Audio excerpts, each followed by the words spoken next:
ہمارے پاس بیچ میں ایک بات یاد آ رہی ہے مجھے کہ ایک NCPCR ہے، چائلڈ پروٹیکشن کی ایک کمیٹی ہے، کمیشن ہے. اس کمیشن کے چیئرمین صاحب ہیں. اب ایک یہ ذمہ دار کمیشن ہے جو بچوں کے حقوق کے تحفظ کے لیے بنایا گیا ہے، اور اس کے چیئرمین صاحب ہیں.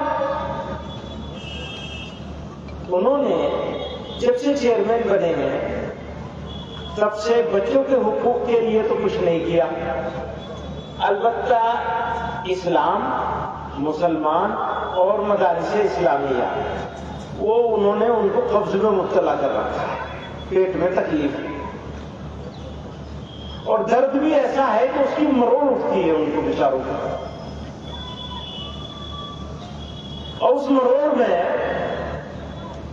وہ اپنی بات بھول کر دوسری بات کرنے لگتے ہیں. بھیا بچوں کو دیکھو، ملک میں بچوں کے ساتھ کیا کیا ہو رہا ہے، کس طرح چائلڈ لیبر میں بچے لگے ہوئے ہیں، کس طرح اسکولوں میں معاملہ ہو رہا ہے بچوں کے ساتھ. ایک بچے کو دوسرے بچے سے مسلمان ہونے کی وجہ سے پٹوایا جاتا ہے، چیئرمین صاحب کو پتہ نہیں ہے.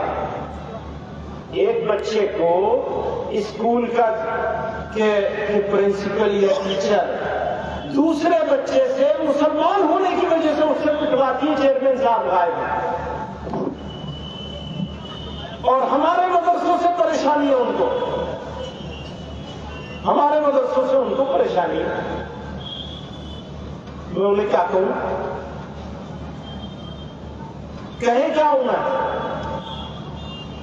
سنے گا کون میری چاک دامانی کا افسانہ. یہاں سب اپنے اپنے پیرہن کی بات کرتے ہیں. ان کی باتیں سنو. ان کی پچھلے دنوں ایک تقریر آئی، ان کی باتیں سنو تو ایسا لگتا ہے مسلمانوں کو گالیاں دے کر اپنی ملائی کاٹ رہے ہیں. بس فیشن بن گیا. سب سے آسان کام ہے مسلمان کو اسلام کو گالی دینا. پوچھے ان سے کوئی جا کے، جتنی باتیں انہوں نے مدرسوں کے بارے میں کہی ہے بھیا اس کی ریسرچ خود ہی کر لو، کتنی باتیں سچ ہے کتنی جھوٹ ہے.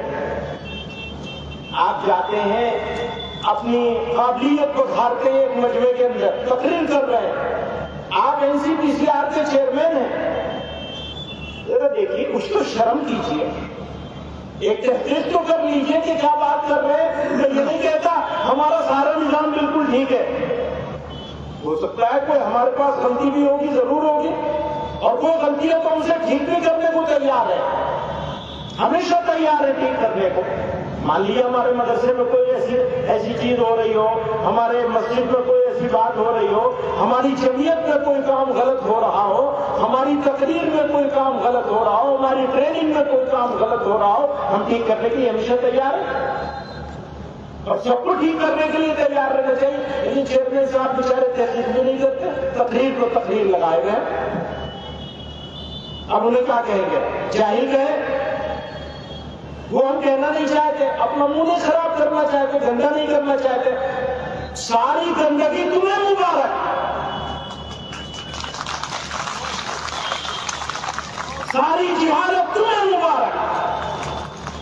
میں نہ گندی بات کرنا چاہتا ہوں، نہ گندگی پھیلانا چاہتا ہوں، اور نہ جہالت میں جانا چاہتا ہوں. تمہیں تمہاری مبارک ہو، جس جو تمہاری حیثیت ہے وہ تم کر رہے ہو. بنا دیا ایسے لوگوں کو چیئرمین، تو کیا کریں گے آپ؟